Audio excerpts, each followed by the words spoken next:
Hello అందరికీ, అందరూ ఎలా ఉండారండి? బాగుండారా? మేము కూడా బాగున్నామండి. ఇవి వచ్చేసి ఉలవలతో గుగ్గుళ్ళే కాదండి, ఉలవలతో పప్పును కూడా ట్రై చేయొచ్చు.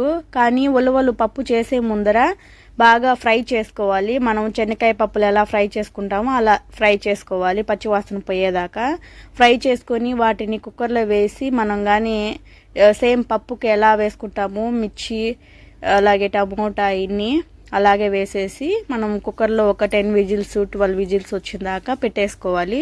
తర్వాత ఇలా ఉడికిపోయిన తర్వాత మనము పప్పు పెట్టేసుకోవడమే.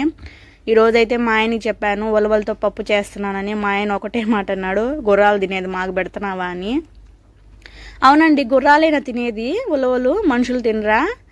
ఈ పప్పు ఎవరికి ఇష్టమో కామెంట్ చేయండి. ఉలవలు ఎవరైతే ఇష్టంగా తింటారు?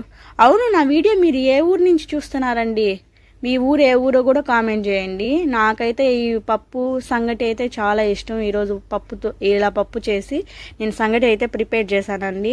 టేస్ట్ అయితే సూపర్గా ఉందండి. తింటా ఉంటే వేడి వేడిగా ఎక్సలెంట్గా ఉంది. అది సంగతి. ఉంటా మళ్ళా.